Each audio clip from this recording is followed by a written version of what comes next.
Corona terus mengguncang dunia. Tuhan di mana?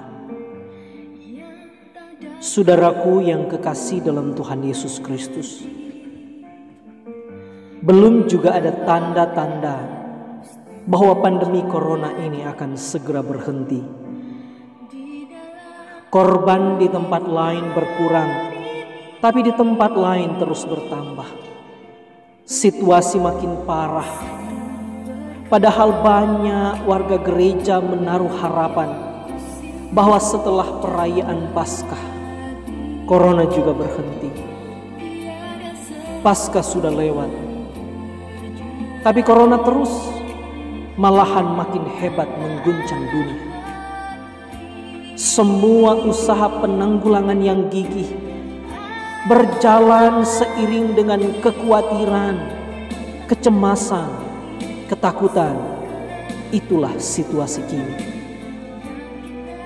Semua orang di seluruh dunia kini punya pertanyaan yang sama. Kapan bencana corona ini berhenti? Tapi secara khusus, banyak orang beragama yang sedang kebingungan juga bertanya, di manakah Tuhan? Apa yang dia lakukan? Apakah dia tidak lagi peduli dengan semua doa, ratap tangis, dan derita manusia yang diciptakannya?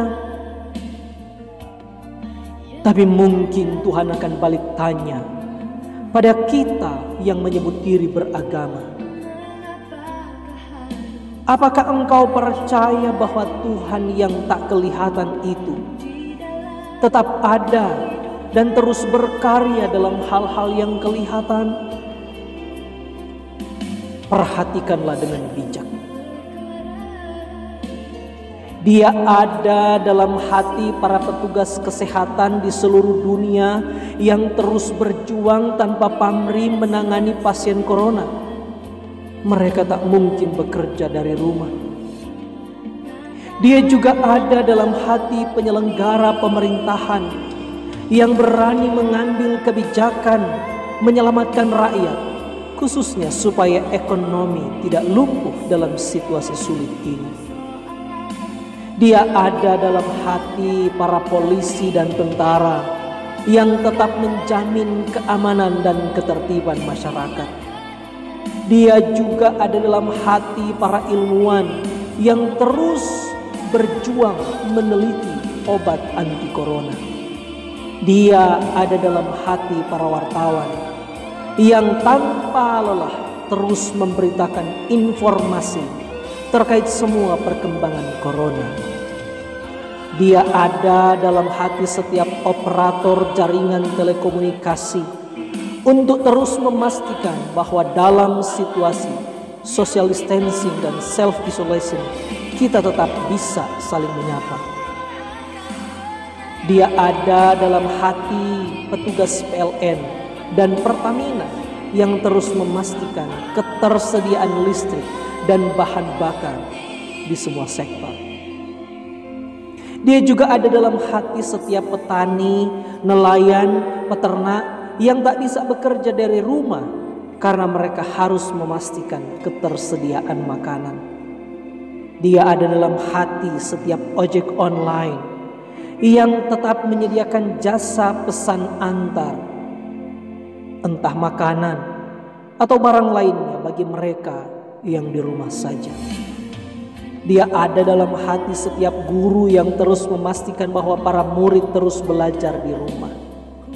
Dia juga ada dalam hati orang-orang yang dengan tulus telah berbagi bantuan, baik alat kesehatan maupun sembako, bagi mereka yang paling terdampak. Dia ada dalam hati setiap karyawan toko swalayan untuk memastikan ketersediaan kebutuhan pokok lainnya. Dia juga ada dalam hati setiap sukarelawan yang menjahit dan membagi-bagikan masker secara gratis. Dia ada dalam hati setiap pendeta, pastor, gembala, konselor, dan setiap pemimpin umat yang terus berdoa, terus memberi bimbingan rohani dan terus menyampaikan firman Tuhan yang murni dalam situasi yang sulit ini.